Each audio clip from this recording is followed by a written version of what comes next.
Just a little tutorial on Villa-Lobos number 1.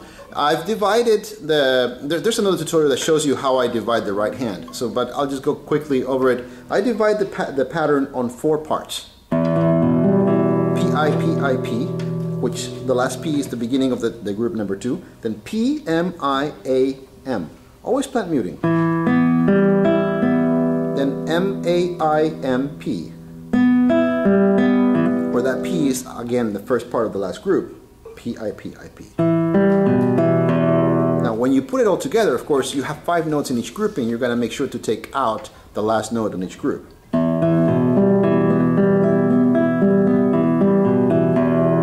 Okay, let's go ahead and give it a go. Ready and set, go.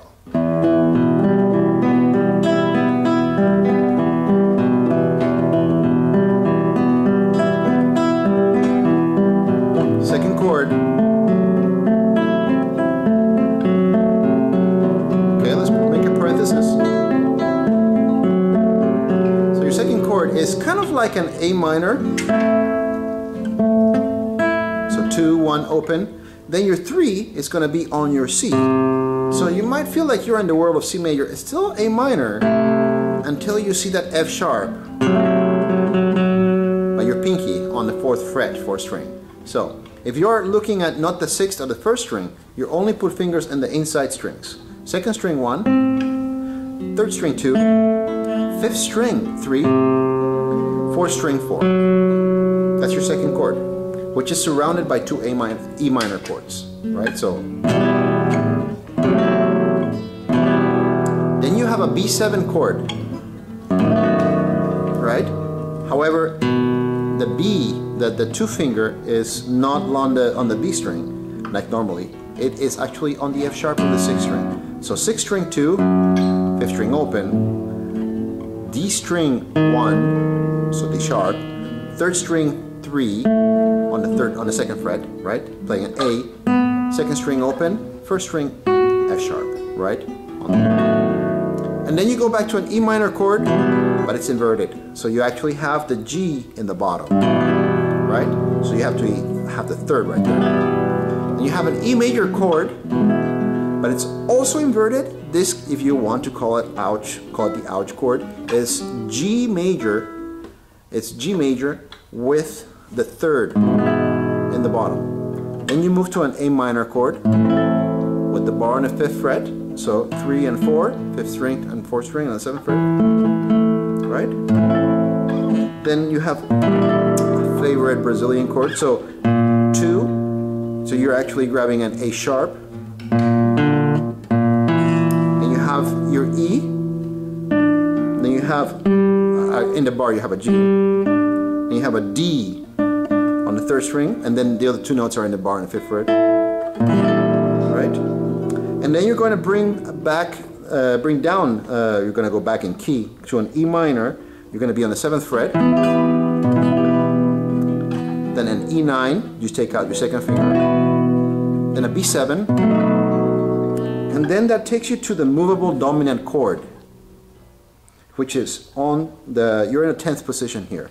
So you're only fingering the inside strings, outer E string and outer E string, no fingers for those. 5th string 2, D string 3, 1 goes to the G string, 4 right below the 3rd finger on the B, playing also a B, right? You're gonna just slide that chord back, fret by fret, across the neck.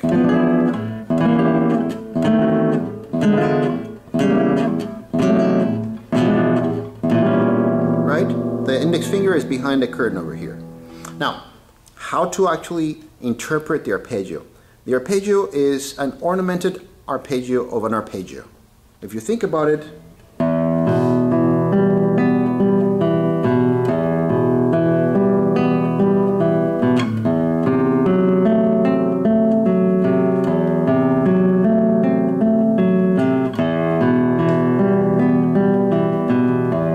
how do we do this? He actually has an extra note for every note of those that I gave you in arpeggio.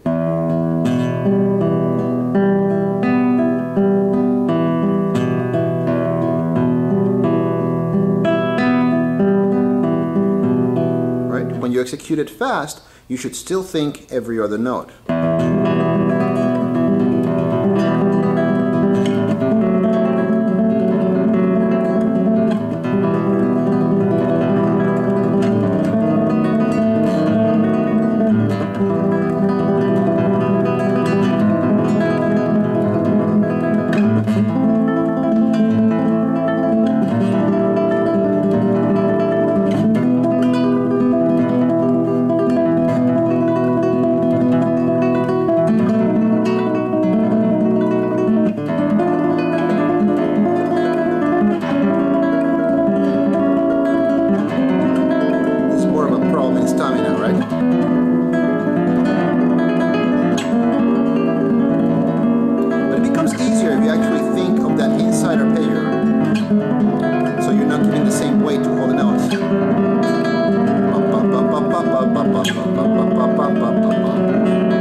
Then you have a run. Starts right here. That's your first position for the run.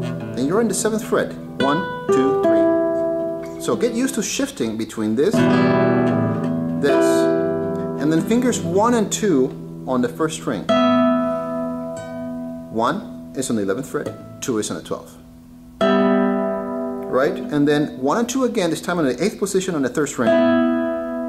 Then 1 and 2 on the 4th position on the D string, with 3 and 4 on the 5th string. Right? So think of that in sequence like that. And then 1 makes a little bit of a bar over the 6th and 5th string. You're actually going to play the 5th string and drag that over, and that sets you up for the 6th string. And then you're on your F sharp 7. Favorite chord? He likes it so much that he brings you downstairs with it. 5th string, 4th string, 2nd string. Then a B7, E minor, C7, 5th string, 2, 4th string, 1 on the 2nd fret, 3 on the B flat of the 3rd string, and then back. So do that twice. Now there's a particular right hand fingering for the run. There's also a particular right fingering for the next run that has to do with harmonics. P, I, P, I, P, M, I, A, M. Then 3rd string, 5th string, 2nd string 3rd, 1st, then jump all the way to the 5th fret, 3rd string, right? 2nd, your last chords. Right? So these two are on the 11th fret, 5th string, 4th string. 1 stretched out to the 3rd string right here on the 9th fret. Right? And then outside of that E you have that B natural, right? It's a beautiful E chord. Now, I did not mean to cheat you out of that fingering on the right hand for the run. Again, P, here's the run that actually is in the middle of the piece. P, I, P, I, P, M, I, A, M. 2 on the B string. So you're going to play 2 notes on the B string. M from the pattern before, right? I, P on the 3rd, A on the 1st, I on the 2nd, M on the 1st. Then it's just alternating I and M-I. M, I, M, I, M, I, M, I, and then you're back in pattern. Right? Very important to use your eyes as tools to check on where you're going. So this is your first position. Remember I talked about positions? Look at this before you get there. Right? A lot of people have all of this just race that they gotta get to the run, and they just forget to look ahead, and they just don't know where they're landing, right? Or they might get here and then with the next shift they don't know where they're landing. That happens a lot, right? So always look ahead.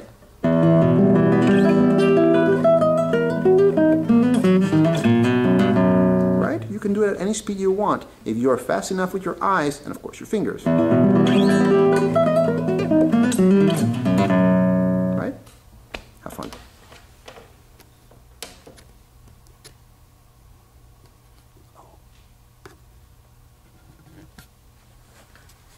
I was about to delete it. Okay, I think I got it. Cool deal. I hope that helps.